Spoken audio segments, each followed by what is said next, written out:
Hello students, welcome to step up academy. मैं अंजलि सिंह कुशवाहा और मैं हूं आपकी बायोलॉजी ट्यूटर। आज की इस वीडियो में हम स्टार्ट करने वाले हैं क्लास 12 के chapter number 4 that is principle of inheritance and variation के कौन से टॉपिक को, क्रोमोसोमल थ्योरी ऑफ इनहेरिटेंस। इसके पहले वाले जो 2 वीडियोस थे, लेक्चर वीडियोस, उसमें आपने क्या पढ़ लिया है? आप उसमें मेंडेलियन कैरेक्टर्स देख चुके हैं और नॉन मेंडेलियन इनहेरिटेंस देख चुके हैं। साथ ही साथ में जेनेटिक्स की जो बेसिक टर्मिनोलॉजीज होती है आपको वो भी मैं बता चुकी हूँ। तो अब आज की इस वीडियो में हम एक नया कंसेप्ट सीखेंगे जो क्या है, क्रोमोसोमल थ्योरी ऑफ इनहेरिटेंस। तो बिना देरी करे इस टॉपिक को शुरू करते हैं। ये टॉपिक स्टार्ट करने से पहले ये पढ़ना बहुत ज़रूरी है कि why did Mendel's work remain unrecognised. मतलब कि मैंने आपको जब मेंडलिज्म पढ़ा रही थी मैं, तभी मैंने आपको ये चीज़ बताई थी कि मेंडल जो थे उन्हें फादर ऑफ जेनेटिक्स बोला जाता है, ठीक है, लेकिन उनको जो ये डेजिग्नेशन थी, उनको जो ये था टाइटल, वो उनको उनके मरने के भी 100 साल बाद मिला। तो मतलब इसका ये हुआ कि जब तक मेंडल जिंदा थे तब तक उन्हें किसी ने पूछा नहीं, और जब उनकी डेथ हो गई फिर उसके 100 साल बाद अचानक से किसी को आत्मा आ रही है और फिर उनको बोल दिया फादर ऑफ जेनेटिक्स। तो ऐसा क्यों हुआ? जिस टाइम पे मेंडल ने अपने एक्सपेरिमेंट्स को लोगों के सामने रखा, उस टाइम पर उनको अप्रिशिएट क्यों नहीं किया लोगों ने? तो दीज आर द रीजंस कि क्यों मेंडल के काम को उस टाइम लोगों ने अप्रिशिएट नहीं किया। लोग बल्कि उन्हें पागल कहते थे। वो प्रीस्ट थे एक्चुअल में, तो वो कहते थे अरे वो एक पागल सन की प्रीस्ट है, वो पता नहीं मटर के साथ में कुछ करता रहता है, उसे भूत प्रेत दिखते हैं।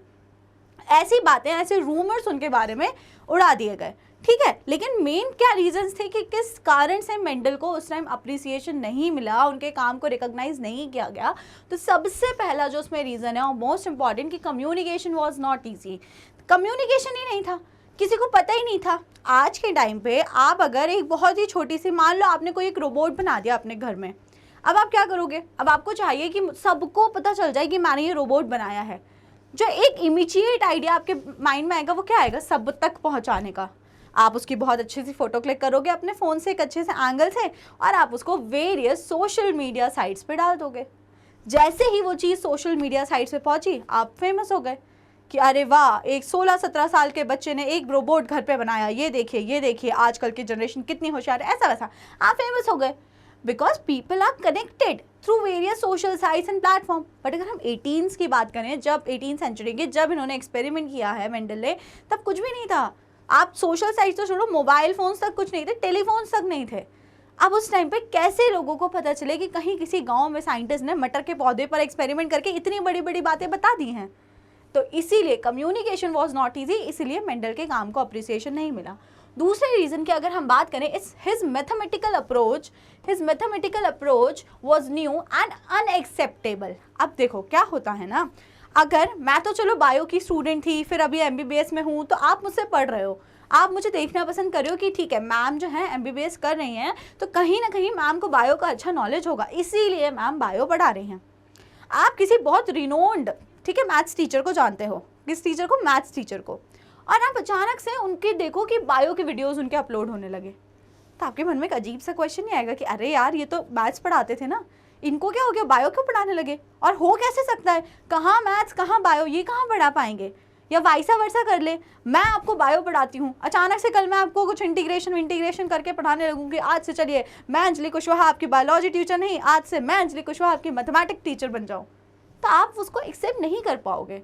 एक होता है कि अरे यार ये इस सब्जेक्ट का टीचर है तो ये इसमें ही अच्छा होगा।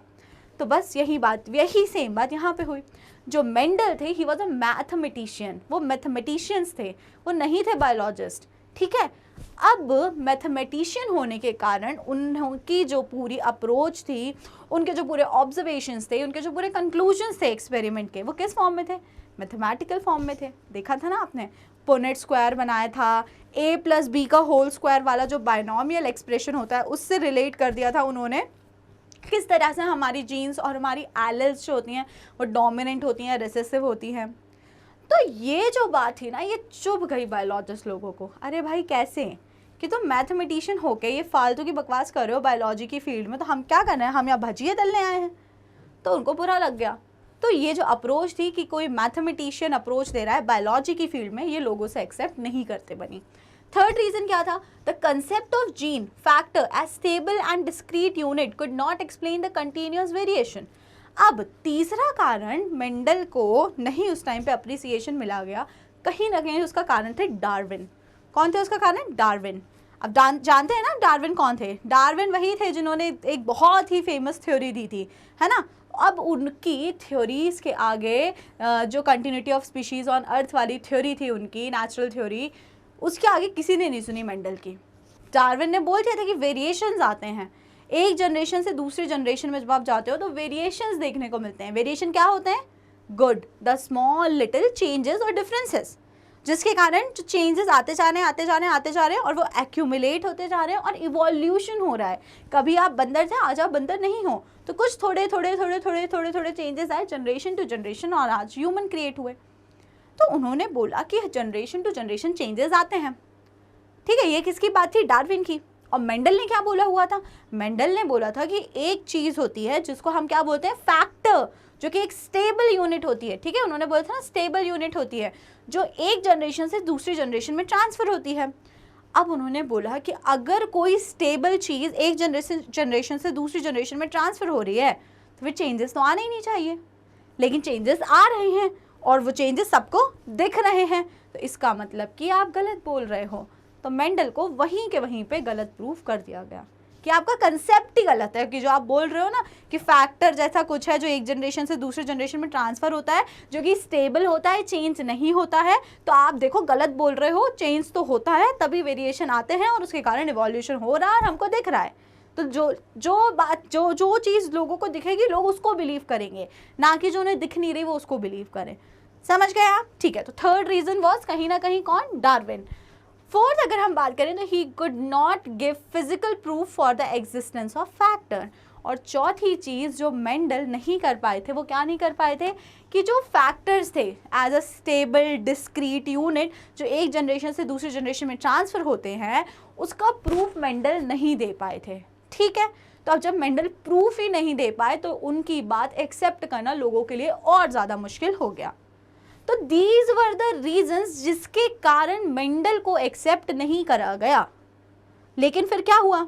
ठीक है, यही हुआ, फिर मेंडल की डेथ हो गई होगी, चलो ठीक है, उनको किसी ने भाव नहीं दिया, उन्होंने इतना अच्छा कुछ बताया, बट वो चीज़ें इग्नोर हो गई एट दैट टाइम। अब उसके बाद में क्या हुआ? 1900 में मेंडल ने कब एक्सपेरिमेंट किए थे? 1856 से लेके 1863 तक। अब उन्होंने करा और फिर उसके बाद उनके काम को इतना कुछ अप्रिसिएशन मिला नहीं, फिर उनकी डेथ वेथ हो गई। अब 1900 में अचानक से कोई 3 साइंटिस्ट आए, जिन 3 साइंटिस्ट का नाम क्या है? De Vries, then Correns and then von Tschermak. De Vries, Correns and Tschermak. तो इनको क्या बोला जाता है? Vries, Correns and Tschermak. साथ में कैसे याद रख सकते हैं? Vries, Correns and Tschermak. इन्होंने अलग अलग जहाँ से भी ये बिलोंग करते थे, हो सकता है, मुझे एग्जैक्टली श्योर नहीं हूँ कि जर्मन के थे कि कहाँ के थे, जहाँ से भी ये बिलोंग करते थे, इन्होंने अलग अलग इंडिविजुअली क्या करा? मेंडल के एक्सपेरिमेंट्स को वापस से स्टडी करा। लोग उसको इग्नोर कर चुके थे, उन्होंने कहा था गलत ही है जो मेंडल ने बोला है, लेकिन ये तीनों साइंटिस्ट ने अगेन 1900 में रीडिस्कवर करे किसको? मेंडल के काम को। और मेंडल के काम को रीडिस्कवर करके इन्होंने फर्दर कुछ थ्योरीज दी और स्टडीज़ करी, तो पता चला कि मेंडल जो बोल के चले गए वो बातें एकदम सही थी। एकदम क्या, वो बातें माइलस्टोन हुई जेनेटिक्स की फील्ड के लिए। तो 3 साइंटिस्ट कौन थे जिन्होंने मेंडल के वर्क को वापस से रीडिस्कवर करा? That was Vries, Correns and शेमार्क, है ना। रीडिस्कवर्ड मेंडल्स रिजल्ट कब किया था? इन 1900। अब जब इन्होंने मेंडल के रिजल्ट्स को वापस से ओपन किया, करा, स्टडी करा, तो बहुत कुछ थ्योरी सामने आई और कहीं ना कहीं उससे प्रूफ हो गया कि मेंडल वॉज करेक्ट। अब मेंडल और फिर इन तीनों की कंबाइंड स्टडीज़ के बाद फर्दर साइंटिस्ट आए जिन्होंने मिलकर एक कंसेप्ट दिया, एक न्यू कंसेप्ट दिया, एक थ्योरी दी, जिसका नाम था क्रोमोसोमल थ्योरी ऑफ इनहेरिटेंस। और आज का यही डिटेल टॉपिक है। ठीक है, तो देखते हैं क्रोमोसोमल थ्योरी ऑफ इनहेरिटेंस क्या होता है। Proposed by Walter Sutton and Theodore Boveri 1902। तो 1900 में तीनों साइंटिस्ट के एक्सपेरिमेंट हो गए। अब उनके रिजल्ट्स के बेसिस पे कब 1902 में सटन एंड बोवरी, कैसे लर्न रखना है, सटन एंड बोवरी ने मिलकर एक न्यू थ्योरी प्रपोज की जिसका नाम क्या है? Chromosomal theory of inheritance. अब उन्होंने बोला क्या? They said that the pairing and separation of a pair of chromosome lead to segregation of a pair of factor they carry. अब होता क्या है, उन्होंने ये बताया, जब हमारे गैमेट्स की फॉर्मेशन होती है, किसकी फॉर्मेशन होती है, गैमेट्स की। मेल की बॉडी में किसकी फॉर्मेशन होती है, स्पर्म्स की होती है ना, स्पर्म्स की, द गैमेट। और अगर फीमेल्स की बात करूं उसमें किसकी फॉर्मेशन होती है, एग की। तो जब गैमेट्स की फॉर्मेशन होती है तो गैमेट्स की फॉर्मेशन के लिए जो डिवीजन होता है उसका नाम होता है मियोसिस। आप मियोसिस माइटोसिस बहुत अच्छे से 11th क्लास में पढ़ के आ चुके हैं। तो जो मियोसिस डिवीजन होता है it is reductional division. Reductional division होता है, उसमें क्रोमोसोम के नंबर हाफ हो जाते हैं। साथ ही साथ में मियोसिस में क्या होता है, एक स्पेशल स्टेप, क्रॉसिंग ओवर या फिर रिकॉम्बिनेशन। जो होमोलोगस क्रोमोसोम होते हैं वो पेयर होते हैं। होमोलोगस क्रोमोसोम्स के नॉन सिस्टर क्रोमैटिड पेयर होते हैं और उनके बीच में जेनेटिक मटेरियल एक्सचेंज होता है। क्या बोल रही हूँ मैं, आपको एक बार ड्रॉ करके दिखा दे रही हूँ जो मैं बात बोल रही हूँ। जब भी गैमेट की फॉर्मेशन होती है तो क्या होता है, जैसे सपोज ये क्रोमोसोम है, ठीक है, और ये दूसरा क्रोमोसोम है। तो जब भी गैमेट्स बनते हैं, मियोसिस होता है, तो क्या होता है, इसका ये वाला क्रोमैटिड इस वाले क्रोमोसोम का, सपोज ये क्रोमोसोम ए है, ये क्रोमोसोम बी है, तो क्रोमोसोम ए का सेकेंड वाला क्रोमैटिड एंड क्रोमोसोम बी का फर्स्ट वाला क्रोमैटिड, इनके बीच में क्या होता है, ये दोनों यहाँ पे नॉन सिस्टर क्रोमैटिड जुड़ जाते हैं और इनके बीच में genetic material crossing over exchange होता है। तो जब जेनेटिक मटेरियल एक्सचेंज होता है तो ये क्या हो रहा है, पेयर ऑफ फैक्टर या पेयर ऑफ जीन्स का ट्रांसफर हो रहा है। किसका ट्रांसफर हो रहा है, जीन्स का। यहाँ पे जो चेंज हो रहा है, एक्सचेंज हो रहा है, वो किस चीज का हो रहा है, क्या चीज है जो यहाँ पे अदला बदली की जा रही है, दे आर जीन्स। और एक जीन नहीं है, that is pair of gene, that is pair of gene. तो यही बोला क्रोमोसोमल थ्योरी ऑफ इनहेरिटेंस ने। They said that the pairing and separation of a pair of chromosome lead to segregation of a pair of factor they carry. समझ में आ गई बात, जो भी फैक्टर उनमें है दे ऑल्सो सेग्रीगेट या एक्सचेंज्ड बिटवीन टू क्रोमोसोम।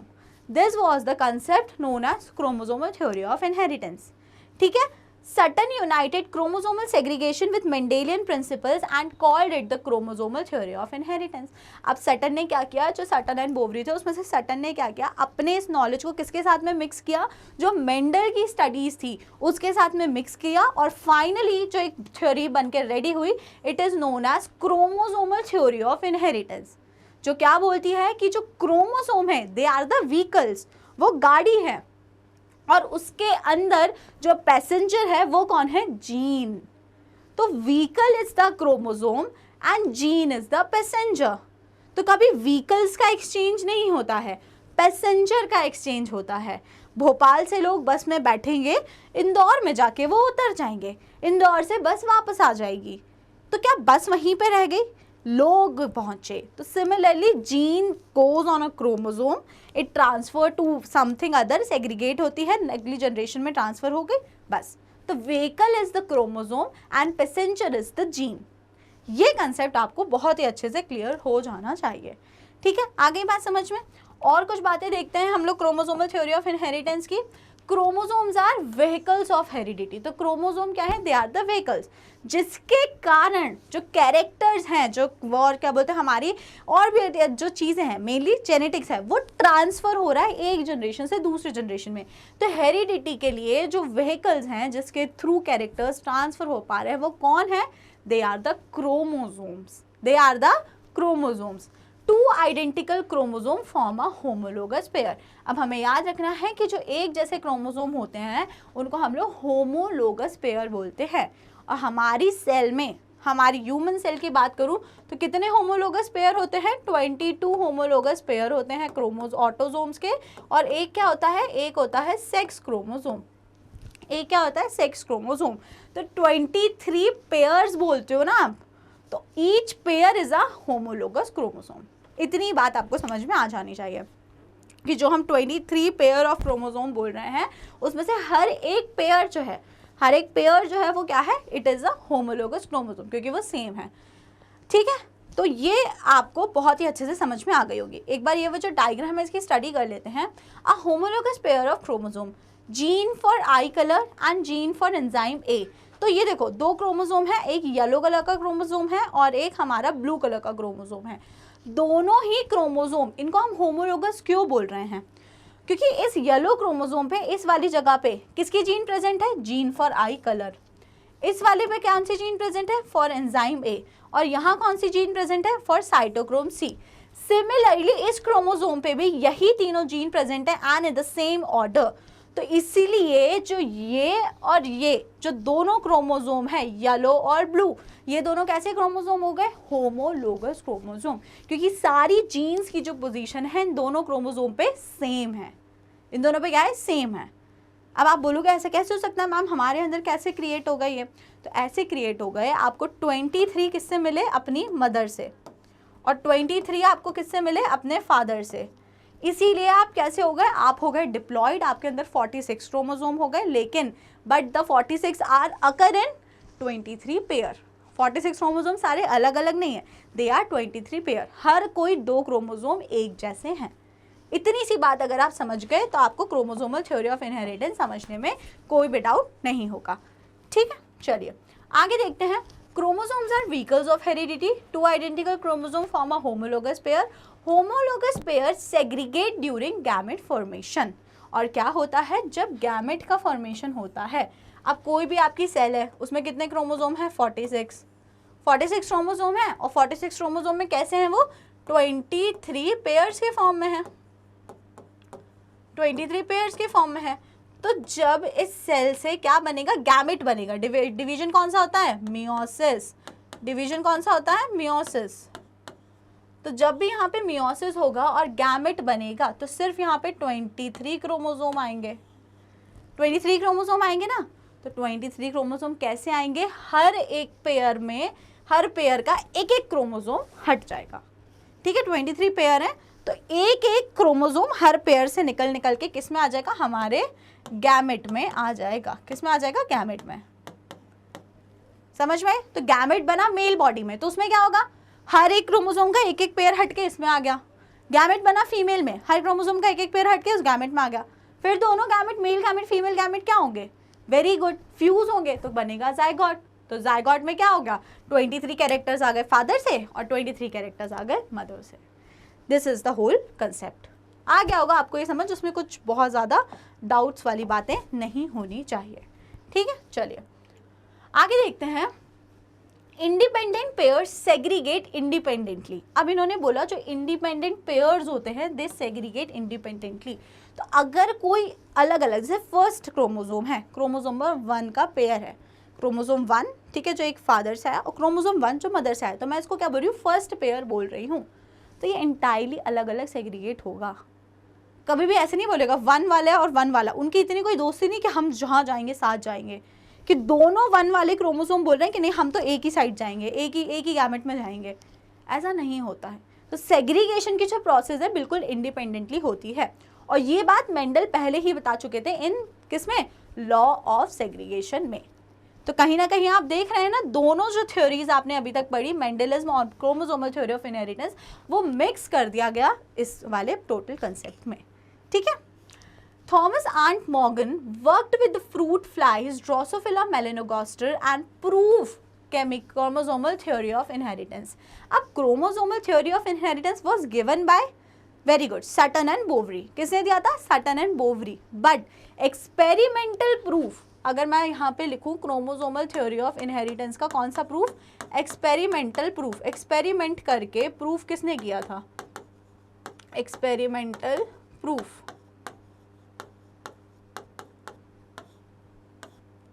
तो experimental proof was done by Thomas Hunt Morgan. किसने किया था? Thomas Hunt Morgan. तो थॉमस हंट मॉर्गन ने एक्सपेरिमेंट्स किए थे और उन एक्सपेरिमेंट्स को करके प्रूव किया था कि yes chromosomal theory of inheritance was a right concept. और उन्होंने किस पर एक्सपेरिमेंट किया था? उन्होंने फ्रूट फ्लाइज पे एक्सपेरिमेंट्स किया था, जिनका साइंटिफिक नेम होता है Drosophila melanogaster. Drosophila melanogaster, okay. और ये क्या होती हैं? Fruit flies. तो आपको ध्यान रखना है एक्सपेरिमेंटली प्रूफ किसने किया था? मॉर्गन ने किया था। उन्होंने किस पर एक्सपेरिमेंट किया था? फ्रूट फ्लाइज पर एक्सपेरिमेंट किया था, जिन्हें हम क्या बोलते हैं? ड्रोसोफिला मेलेनोगास्टर। और उन्होंने क्रोमोसोमल थ्योरी ऑफ इनहेरिटेंस को साथ साथ में प्रूफ करके हमें बताया था। अब Drosophila is a suitable material for genetic study because, अब मन में क्वेश्चन नहीं आया कि मॉर्गन ने फ्रूट फ्लाई को ही क्यों सिलेक्ट किया? मुझे कर लेते, आपको कर लेते, मच्छर को कर लेते, गाय को कर लेते, उन्होंने फ्रूट फ्लाई को ही क्यों सिलेक्ट करा अपने एक्सपेरिमेंट्स के लिए? तो चलिए देखते हैं क्या थे वो रीजन। सबसे पहले, they can grow on simple synthetic medium. अब देखो, फ्रूट फ्लाइज को ग्रो करना बहुत ही आसान होता है। कोई भी आप ऐसे सोल्यूशन रख दो, फ्रूट्स रख दो, आप देखो इजीली वो बहुत जल्दी किसी भी कल्चर मीडियम में ग्रो हो जाती हैं। कोई बहुत स्पेशल न्यूट्रिएंट मीडियम वगैरह उनकी ग्रोथ के लिए नहीं चाहिए, तो they are easy to grow. First point. Second point, short generation time, life cycle is only 12 to 14 days. अब उनको जनरेशन वाइज स्टडी करनी है, ठीक है। अब मान लो कोई एक ऑर्गेनिज्म है, वो अपनी लाइफ साइकिल 20 साल में कंप्लीट करता है, या टर्टल ले लो 100 साल से भी ज़्यादा में करता है। अब आपको उसकी हर जनरेशन की स्टडी करनी थी। अब आप 100 साल तक वेट करोगे, ठीक है, कि तुम मरो, फिर तुम्हारे बच्चे पैदा हों, फिर देखते हैं, फिर हो। इतनी लंबी लाइफ साइकिल का वेट कर सकते हैं क्या? नो। आपको कोई एक ऐसा ऑर्गेनिज्म चाहिए जो विद इन डेज अपनी लाइफ साइकिल कंप्लीट करे, ताकि आप जनरेशन टू जनरेशन वाली जो स्टडी है वो बहुत इजीली कर पाओ।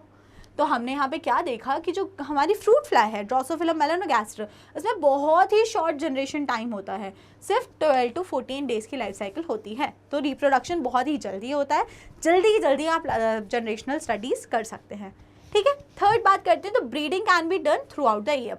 इसमें सीजनल ब्रीडिंग जैसा कोई कंसेप्ट नहीं है, है ना। हमेशा कभी भी through out the year breeding phase में रहते हैं। अब कोई ऐसा ऑर्गेनिज्म सिलेक्ट कर लेते हैं जिसमें ब्रीडिंग वंस अ ईयर होती है, तब आपने 1 साल करवा लिया इसका रिप्रोडक्शन फेज, अब अगली बार आप उसकी सेकेंड जनरेशन स्टडी करने के लिए आप फिर से 1 साल का वेट करो। तो अब ऐसा नहीं हो, इसके लिए क्या हुआ भाई, हमने कोई एक ऐसा फ्रूट फ्लाई सिलेक्ट कर लिया जो पूरे थ्रू आउट सीजन ब्रीड करती है, तो हम कभी भी उससे रिप्रोडक्शन की प्रोसेस करवा सकते हैं।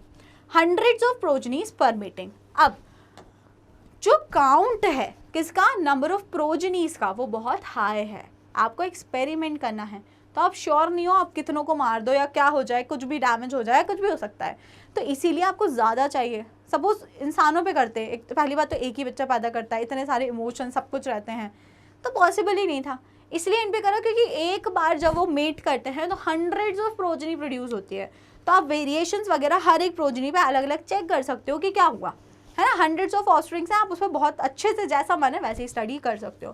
तो लार्ज नंबर ऑफ प्रोजनी। फिर male and female flies can be easily distinguishable, example male is smaller than female. उसके बाद में इसमें सेक्शुअल डायमॉर्फिज्म प्रेजेंट है, आप देख के ही पता कर सकते हो कि मेल है कि फीमेल है, मेल फ्रूट फ्लाई है कि फीमेल फ्रूट फ्लाई है। तो इससे कहीं ना कहीं जो रिप्रोडक्शन की प्रोसेस है ईजी होगी ना, मेटिंग करवाना ईजी हो गया ना। तो जब मेटिंग करवाना ही नहीं, अब पता ही नहीं चल रहा कि मेल कौन सा फीमेल कौन सा है, तो फिर आप मेटिंग कैसे करवाओगे? तो यहाँ पे जो आपको सेक्सुअल डायमॉर्फिज्म इजीली दिख रहा है, मेल्स कैसे होते हैं, शॉर्ट होते हैं, स्मॉल होते हैं, और फीमेल साइज में थोड़ी बड़ी होती है, तो आपको इजीली देख कर ही समझ आ जा रहा है, कोई ज़्यादा मेहनत करना नहीं पड़ रही। आगे, it has many types of hereditary variations that can be seen with low power microscope. अब साथ ही साथ में आपको कैरेक्टर्स की स्टडी करनी है, तो कैरेक्टर्स होने भी तो चाहिए ना कुछ अलग अलग, तो वो कैरेक्टर्स बहुत सारे देखे गए ड्रोसोफिला में। अब जैसे कि आई colour, wing colour, body colour, अलग अलग बहुत सारे कैरेक्टर्स देखे गए जिनको आप स्टडी कर सकते थे जनरेशनल टू जनरेशन। इसीलिए ड्रोसोफिला को सिलेक्ट किया गया फॉर ऑल दीज रीजंस। तो ये सारे रीजंस आपको लर्न होने चाहिए। स्कूल बोर्ड्स में इजीली पूछ लेते हैं कि why drosophila is selected for Morgan's experiment, है ना, इस टाइप से क्वेश्चन आ सकता है, तो आपको ये रीजंस लर्न रहने चाहिए। अच्छा, कैरेक्टर्स हैं तो हैं बहुत सारे, साथ ही साथ में उसको देखने के लिए ज़्यादा मेहनत भी नहीं करनी पड़ती। जो लो पावर माइक्रोस्कोप्स होते हैं ना, सिंपल माइक्रोस्कोप, उन्हीं माइक्रोस्कोप से इसके कैरेक्टर्स बहुत ही ईजिली आपको दिख जाते हैं, तो इतना कोई मेहनत का काम भी नहीं होता। तो ये सारे रीजंस थे जिसके कारण हमने ड्रोसोफिला को सिलेक्ट किया for experimental studies of chromosomal theory of inheritance, and it was done by, किसने किया था ये किया था मॉर्गन ने, थॉमस हंट मॉर्गन। अब जो मॉर्गन की पूरी स्टडीज़ थी, जो ड्रोसोफिला पे एक्सपेरिमेंट्स थे, उसके बाद में एक नया कंसेप्ट हमारे सामने आया जिसका नाम होता है linkage and recombination. Chromosomal theory of inheritance पर बेस्ड होता है ये कंसेप्ट, जिसका नाम क्या है, लिंकेज एंड रिकॉम्बिनेशन। तो चलिए देखते हैं क्या होता है linkage and recombination. Linkage is the physical association of 2 or more genes on a chromosome. देखो लिंकेज का क्या मतलब है, मैं बोलूँ आपका और आप और आपके फ्रेंड कितने लिंक्ड हैं, कितने लिंक का क्या मतलब है? कुछ फ्रेंड्स ऐसे होते हैं जिनसे आप अपनी छोटी से छोटी बात शेयर करते हैं, और कुछ फ्रेंड्स ऐसे होते हैं जिनसे जो सिर्फ फ्रेंड होते हैं लेकिन आप उनसे इतना कुछ भी शेयर नहीं करते। तो वो फ्रेंड कौन सा होता है जिससे आप हर दिन हर बात शेयर करते हो? ऑफ कोर्स जिससे आप मिलते हो, डेली स्कूल जाते हो आप मिलते हो, अरे भाई आज ये हुआ, अरे बहन पता है ये हुआ, ये हुआ, ये हुआ, वो हुआ, ठीक है। और कुछ दोस्त होते हैं जिनसे हम कभी कभी मिलते हैं। तो जो पास रहता है वो खास रहता है, ये बात तो आपने सुनी होगी, जो पास रहता है वो खास रहता है। तो लिंकेज भी बस वही है कि आप कितने पास हैं। तो लिंकेज क्या होता है कि एक जीन और दूसरी जीन के बीच में डिस्टेंस कितना है, एक जीन और दूसरी जीन के बीच में डिस्टेंस कितना है। तो लिंकेज क्या होता है? It is a physical association of 2 और more genes on a chromosome. अब डिस्टेंस मैं क्यों बोल रही हूँ? जो दो जीन जितनी ज़्यादा पास रहेंगी उनके बीच में लिंकेज उतना ही ज़्यादा रहेगा, और जिन जीन्स के बीच में डिस्टेंस क्या है, डिस्टेंस ज़्यादा है, ठीक है, डिस्टेंस बहुत ज़्यादा है, तो लिंकेज क्या रहेगा? कम रहेगा। तो मैं अगर यहाँ पे एक बात लिख दूँ आपके सामने तो आपको बुरा नहीं लगना चाहिए कि linkage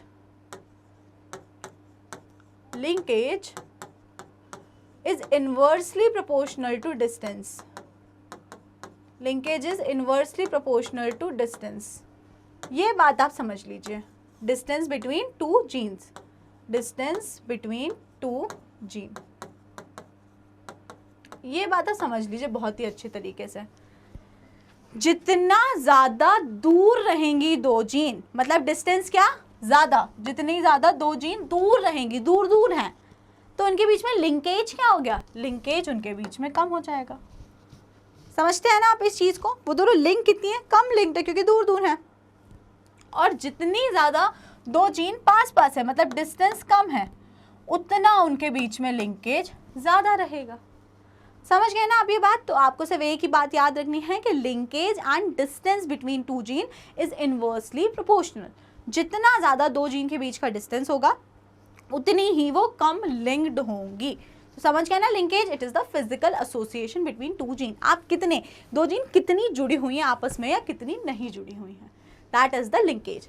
linked genes do not show independent assortment. Important हो गई ये बात, और यहाँ पे मेंडल लकी हो गए। मेंडल का लक भी अच्छा था, आपको पता है ये बात एनसीईआरटी में नहीं लिखी है, बट हाँ ये पढ़ाया जाता है कि मेंडल जो थे ना थोड़े से लकी भी थे, इसीलिए उनके सारे एक्सपेरिमेंट सक्सेसफुल हो गए। क्योंकि उनके साथ बाय लक, बाय चांस क्या हुआ कि उन्होंने जो कैरेक्टर्स चूज करे वो ज़्यादा लिंक्ड नहीं थे, वो ज़्यादा लिंक्ड, वो जो दो जीन उन्होंने सिलेक्ट करे कैरेक्टर, वो उनकी जीन ज़्यादा पास पास में नहीं थी, लिंक्ड नहीं थी, इसीलिए वो कैरेक्टर्स इंडिपेंडेंटली सेग्रीगेट हो रहे थे, और इसीलिए मेंडल ने लॉ दिया था, लॉ ऑफ इंडिपेंडेंट असॉर्टमेंट। लेकिन दो जीन अब अगर इतनी ज़्यादा पास हैं, उनके बीच में लिंकेज बहुत ज़्यादा है, तो फिर वो जीन इंडिपेंडेंटली असॉर्ट नहीं होंगी। फॉर एग्जाम्पल क्या समझाना चाह रही हूँ मैं आपको? ये क्रोमोसोम है, ठीक है, ये क्रोमोसोम है, इस क्रोमोसोम पे यहाँ पे प्रेजेंट थी, ये वही पी प्लांट का क्रोमोसोम है, यहाँ पे प्रेजेंट थी हमारी फ्लावर कलर की, ठीक है, जीन, और यहाँ पे थी हमारे फ्लावर पोजीशन की जीन। अब ये दोनों बहुत पास है ना, है पास पास की नहीं है? तो अब क्या था, ये बहुत ज़्यादा पास पास हैं, तो अब इनके बीच में अलग अलग सेग्रीगेट नहीं होती है, इंडिपेंडेंटली अलग अलग नहीं जाती, ये जहाँ जाती साथ में ही जाती। ये जैसे आपने देखा था ना डाई हाइब्रिड क्रॉस में, वहाँ पर जो हुआ वो यहाँ पे नहीं होता अगर वहाँ लिंकेज प्रेजेंट होता। आगे आपको बात समझ? तो जो मेंडल का डाई हाइब्रिड क्रॉस था उसमें उन्होंने क्या किया था, उसमें उन्होंने एक लिया था राउंड एंड येलो, ठीक है, और दूसरा क्या लिया था, wrinkled and green. Wrinkled and green, पहला जो उन्होंने लिया था वो लिया था राउंड एंड येलो, और दूसरा लिया था रिंकल्ड एंड ग्रीन। अब राउंड वाला कैरेक्टर अलग सेग्रीगेट हुआ था, येलो वाला अलग हुआ था, रिंकल्ड वाला अलग हुआ था, एंड ग्रीन वाला टोटली अलग हुआ था। इसके लिए हमें न्यू कॉम्बिनेशंस भी देखने को मिल गए थे। जो न्यू कॉम्बिनेशन क्या थे, राउंड एंड ग्रीन, ठीक है, एंड रिंकल्ड एंड येलो, हमें न्यू कॉम्बिनेशंस भी देखने को मिले थे। अब ये हमें ऐसा इसलिए देखने को मिला था बिकॉज ये जीन्स दूर दूर थी। अगर राउंड और येलो की जीन क्रोमोसोम पे बहुत पास पास सिचुएटेड होती, ये क्रोमोसोम है, इस पे बहुत पास पास सिचुएटेड होती, तो हमको न्यू कॉम्बिनेशंस देखने को कभी नहीं मिलते, क्योंकि जहाँ राउंड की जीन जाएगी वहीं साथ में येलो की भी जीन जाएगी, बिकॉज उनके बीच में लिंकेज बहुत ज़्यादा है। तो कंसेप्ट आपको समझ में आया लिंकेज का क्या होता है कि अगर लिंकेज प्रेजेंट है तो लॉ ऑफ इंडिपेंडेंट असॉर्टमेंट पूरी तरीके से गलत हो जाता है। फिर लिंकेज अगर बहुत ज़्यादा है तो जीन्स इंडिपेंडेंटली असॉर्ट अलग अलग नहीं जाएंगी। क्लियर हो गई ये बात आपको? तो आप यहाँ से ये भी समझ गए होंगे कि जो मेंडल थे, मेंडल काफ़ी लकी रहे थे, इसीलिए उनके एक्सपेरिमेंट्स कहीं ना कहीं सही हो गए थे। ठीक है, आपको यहाँ से ये चीज़ समझ में आ गई होगी। Recombination is the generation of non-parental gene combinations. Recombination occurs due to independent assortment or crossing over. अब लिंकेज आपको क्लियर हो गया क्या होता है। अब दूसरी चीज़ हम देखते हैं रिकॉम्बिनेशन कि रिकॉम्बिनेशन क्या होता है। तो recombination is the generation of non parental gene, जो कि मेंडल के एक्सपेरिमेंट में हुआ था। पेरेंट आपने लिया ही नहीं था, पेरेंट आपने सिर्फ लिए थे राउंड और येलो, रिंकल्ड और ग्रीन। बट न्यू कॉम्बिनेशन देखने को मिले राउंड और green and wrinkled and yellow. देखने को मिले थे कि नहीं देखने को मिले थे? तो नॉन पेरेंटल अगर आपको जीन कॉम्बिनेशन देखने को मिल रहे हैं तो it is due to recombination. आप रिकॉम्बिनेशन को समझ सकते हैं मिक्सिंग। ठीक है, मिक्सिंग हो गई।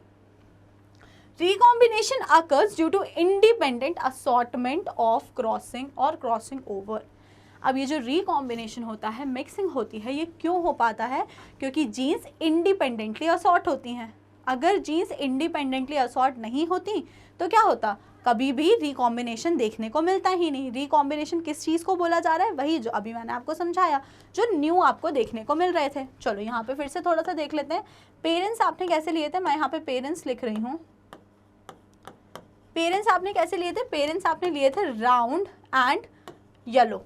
कैसे लिए थे? Round and yellow. ये था फर्स्ट पेरेंट। और दूसरा आपने क्या लिया था? Wrinkled and green. इस बार मैं डब्ल्यू और जी लिख दे रही हूँ ताकि आपको इजीली डिफ्रेंशिएट हो जाए। रिंकल्ड और ग्रीन आपने ये दोनों लिए थे एज अ पेरेंट्स। लेकिन अब जो आपको प्रोजनी मिली, प्रोजनी मतलब सेकेंड जनरेशन या first generation, second generation progeny आपको मिली, उसमें आपको क्या क्या कॉम्बिनेशन मिले? तो उसमें पहला आपको मिला था राउंड येलो, ठीक है, पेरेंट जैसा। दूसरा आपको मिला था रिंकल्ड ग्रीन। तीसरा आपको मिला राउंड एंड ग्रीन। और चौथा आपको मिला wrinkled and yellow. Wrinkled and yellow. तो फर्स्ट और सेकंड वाला जो है वो तो चलो प्रोजनी जैसा ही है। उसके बाद में थर्ड और फोर्थ जो कॉम्बिनेशन है वो आपके लिए नया हुआ कि नहीं? हमारे पेरेंट तो वैसे थे ही नहीं, लेकिन ये न्यू कॉम्बिनेशन कहाँ से यहाँ पे आ गए? तो ये किस कारण से आए हैं? This occur due to a process और फिनोमेना नोन एज रिकॉम्बिनेशन। किसके कारण से मिले हमको ये new characters, new gene pairs? हमको ये मिले due to the process known as recombination. और रिकॉम्बिनेशन का कारण क्या होता है? रिकॉम्बिनेशन का कारण होता है इंडिपेंडेंट असॉर्टमेंट। इंडिपेंडेंट असॉर्टमेंट मतलब राउंड की जीन अलग गई, येलो की जीन अलग गई, रिंकल्ड की जीन अलग गई एंड ग्रीन की जीन अलग गई। इसके लिए इंडिपेंडेंटली असॉर्ट हुए तो इसलिए हमें न्यू कॉम्बिनेशंस देखने को मिले। और दूसरा रीज़न होता है क्रॉसिंग ओवर। क्या रीज़न होता है? Crossing over. तो क्रॉसिंग ओवर क्या होता है? ये वाला डायग्राम आप देख लो। दो क्रोमोसोम है, दो क्रोमोसोम के नॉन सिस्टर क्रोमैटिड्स के बीच में क्या बनता है? एक स्ट्रक्चर फॉर्म होता है, ठीक है, चाइज़माटा वगैरह क्रॉसिंग ओवर होती है। और यहाँ पे इनके बीच में कुछ कुछ कैरेक्टर्स जो होते हैं वो एक्सचेंज हो जाते हैं। दिख रहा है ना, यहाँ पे थोड़ा सा रेड हो गया, यहाँ पे थोड़ा सा ब्लू हो गया। तो ये थोड़ा सा रेड और थोड़ा सा ब्लू क्या दिखाना चाह रहा है? कि जीन्स का, कैरेक्टर्स का ट्रांसफर हुआ है। ये प्रोसेस क्या कहलाती है? ये प्रोसेस कहलाती है क्रॉसिंग ओवर। क्या कहलाती है? Crossing over. और जो न्यू कॉम्बिनेशंस क्रिएट होते हैं वो क्या कहलाते हैं? वो कहलाते हैं रिकॉम्बिनेंट्स। क्या कहलाते हैं वो? रिकॉम्बिनेंट्स। क्या कहलाते हैं? रिकॉम्बिनेंट्स। इतनी बातें आपको बहुत अच्छे से समझ में आ गई होंगी, ठीक है। तो आपको लिंकेज क्लियर हुआ, रिकॉम्बिनेशन क्लियर हुआ। अच्छा, एक बात और मैं आपको एक्सप्लेन करना चाहूँगी। आप मुझे बताओ लिंकेज और रिकॉम्बिनेशन का क्या रिलेशन होगा? लिंकेज और रिकॉम्बिनेशन का क्या रिलेशन होगा?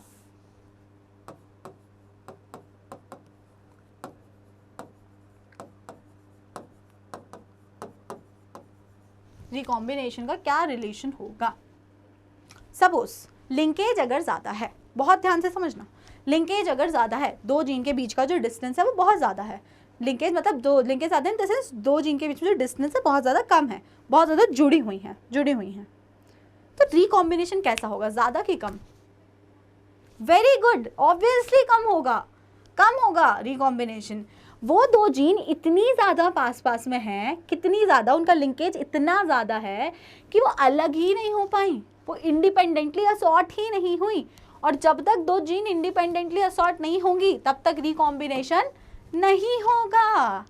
तो अगर लिंकेज ज़्यादा है तो रिकॉम्बिनेशन कम होगा। इसका सीधा मतलब ये हो गया linkage is inversely proportional to recombination.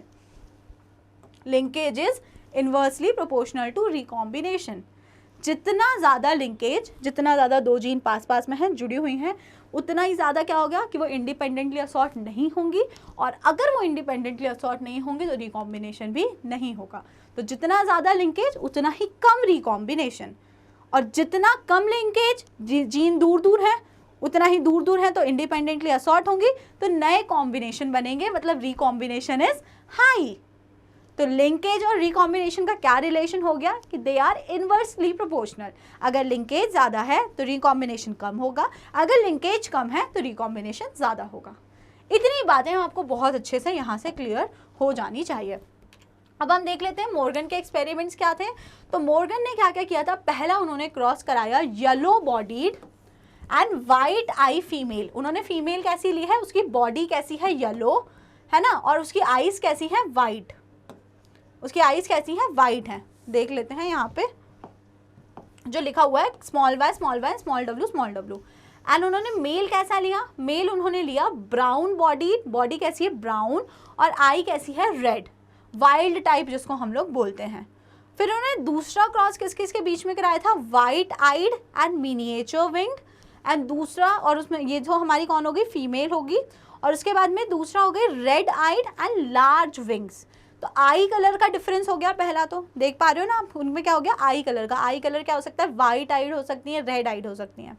दूसरा हो गया हमारा बॉडी कलर में डिफरेंस, तो येलो बॉडीड हो सकती है, ब्राउन बॉडी हो सकती है। और तीसरा हो गया विंग्स में डिफरेंस, मिनिएचर विंग्स हो सकते हैं छोटे, और या तो लार्ज विंग्स हो सकते हैं बड़े। तो इनके ये कैरेक्टर्स को लेके वेरियस क्रॉसेस कराए गए ड्रोसोफिला मेलानोगास्टर में। और ये कैसे क्रॉसेस थे, these were the dihybrid crosses. दो कैरेक्टर्स को एक बार में लिया था, एक एक कैरेक्टर को नहीं लिया था, आप देख पा रहे हो, दो दो कैरेक्टर को एक बार में लिया है। तो these were the dihybrid crosses, और ये क्रॉसेस कराए मेलानोगास्टर में। अब इसका रिजल्ट क्या हुआ देखते हैं। The two genes did not segregate independently and the F2 ratio deviated from 9:3:3:1 ratio. अब उन्होंने बोला जो दो कैरेक्टर्स लिए तो क्या होता था, इंडिपेंडेंट असॉर्टमेंट के अकॉर्डिंग दोनों से अब अलग अलग होने चाहिए थे असॉर्ट, और हमें जो रेशियो था वो मिलना चाहिए था 9:3:3:1। लेकिन F2 जनरेशन में हमको ये रेशियो नहीं मिला। Genes were located on X chromosome. एक और बात पता चली कि जो जीन्स है वो किस क्रोमोसोम पे लोकेटेड है, they are located on X chromosome. When two genes were situated on same chromosome, proportion of parental gene combination was much higher than the non-parental. This is due to linkage.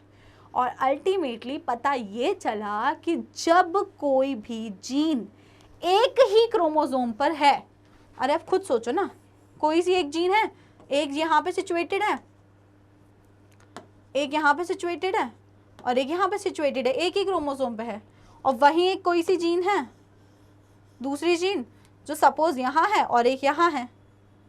तब आप सोचो ना ये दोनों कितनी पास हैं और ये दोनों कितनी दूर हैं, समझ पा रहे हैं आप। तो क्या बोला, when two genes were situated on the same chromosome, proportion of parental gene combination was much higher than the non parental type. मतलब कि जो पेरेंट के जैसे ही बिना किसी कोई नए कॉम्बिनेशन हमको नहीं मिलेंगे, क्योंकि यहाँ पे क्या ज़्यादा है, यहाँ पे लिंकेज काफ़ी ज़्यादा है। कौन ज़्यादा है यहाँ पे, लिंकेज। तो यहाँ पे लिंकेज ज़्यादा है, इसके लिए हमको यहाँ पे जो भी अगली जनरेशन मिलेगी वो सेम पेरेंट्स के जैसे मिलेगी। और अगर ये दोनों दूर दूर हैं तो क्या होगा, इंडिपेंडेंट असॉर्टमेंट होगा, नए कॉम्बिनेशंस बनेंगे, रिकॉम्बिनेशन होगा, और तब हमको पेरेंटल टाइप कम मिलेंगे और रिकॉम्बिनेंट ज़्यादा मिलेंगे। तो यहाँ से कंसेप्ट बिल्ड कर लीजिए, अगर जीन्स के बीच में लिंकेज जो है वो ज़्यादा है, क्या ज़्यादा है जीन्स के बीच में, लिंकेज, लिंकेज इज मोर, तो आपको जो प्रोजनी है, सेकेंड जनरेशन है, उसमें क्या ज़्यादा मिलेंगे, पेरेंटल की नॉन पेरेंटल, ऑब्वियसली आपको पेरेंटल जो है वो ज़्यादा मिलेंगे, समझ में आ गई बात। और अगर लिंकेज जो है वो कम है, लिंकेज कम है तो क्या होगा, लिंकेज कम होने के कारण क्रॉसिंग ओवर होगी और अब आपको नॉन पेरेंटल टाइप वाले कैरेक्टर्स ज्यादा मिलेंगे, रिकॉम्बिनेंट्स मिलेंगे। समझ में आती है ना इतनी बात आपको। अगर लिंकेज ज़्यादा है तो पेरेंटल टाइप ज़्यादा मिलेंगे और अगर लिंकेज कम है तो आपको नॉन पेरेंटल वाले कैरेक्टर ज़्यादा मिलेंगे। क्यों मिलेंगे ये, क्योंकि इस यहाँ पर रिकॉम्बिनेशन हो गया है। तो this is all about chromosomal theory of inheritance. और कुछ बातें देख लेते हैं। Jeans of white I and yellow body were very tightly linked and show only 1.3 combination.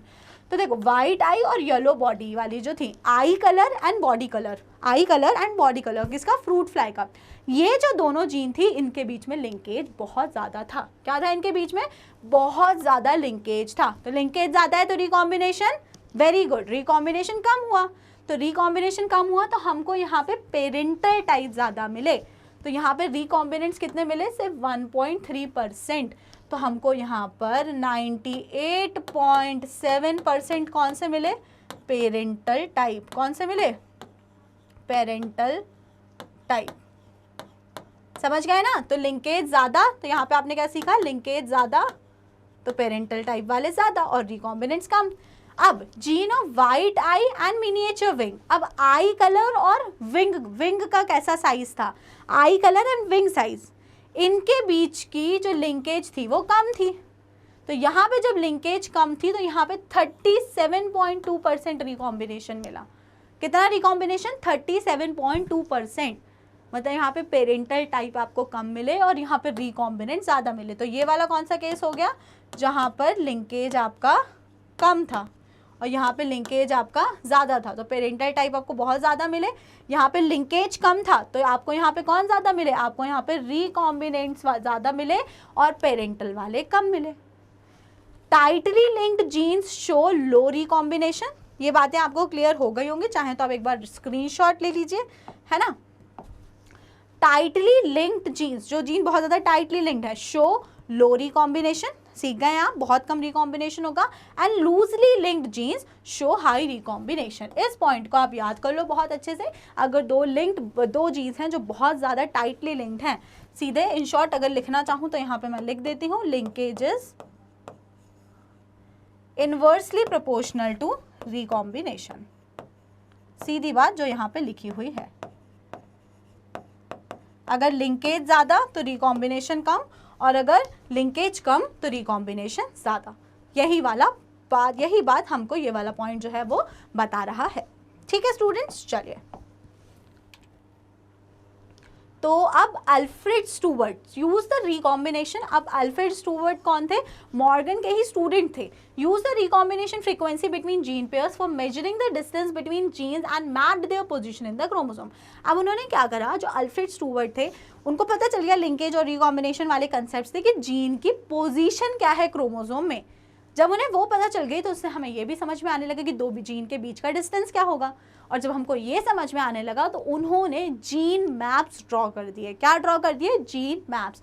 तो जेनेटिक मैप्स उन्होंने क्या कर दिया, मैपिंग कर दी। And the genetic maps are used as a starting point in the sequencing of genome. अब हमें किसी भी ऑर्गेनिज्म के पूरे जेनेटिक जीन्स की स्टडी करनी है, तो हम जीनोम्स की स्टडी करनी है तो हम जेनेटिक मैप्स का यूज़ कर सकते हैं। और जेनेटिक मैप्स का कंसेप्ट किसने दिया, अल्फ्रेड स्टूवर्ट ने दिया। एंड अल्फ्रेड स्टूवर्ट ने किसके बेसिस पे ये कंसेप्ट दे पाए जेनेटिक मैपिंग का, वो लिंकेज एंड रिकॉम्बिनेशन के बेसिस पर ये वाला कंसेप्ट हमको दे पाए। समझ में आ गया ना। ह्यूमन जीनोम प्रोजेक्ट जो आप पढ़ेंगे HGP लास्ट में, तो जिससे क्या होता है कि एग्जैक्ट किस जीन की क्या पोजीशन है वो हमें पता चल जाती है। हम तो दो जीन के बीच का डिस्टेंस निकाल सकते हैं। जब हमें डिस्टेंस पता चल जाएगा तो हमें लिंकेज के बारे में भी बहुत क्लियर कट आइडिया हो जाएगा। That is all for today. तो आज हमने क्या डिटेल में पढ़ा, क्रोमोसोमल थ्योरी ऑफ इनहेरिटेंस। अगर आपको कोई भी डाउट होता है तो आप अपने डाउट्स को फटाफट से कमेंट सेक्शन में मेंशन कर सकते हैं। आप मुझे ये भी बता सकते हैं कि आपको ये लेक्चर वीडियो कैसा लगा। बाकी वीडियो पसंद आया हो तो जल्दी से कर दीजिएगा वीडियो को लाइक और स्टेप अप अकेडमी को कर दीजिए सब्सक्राइब। Thank you and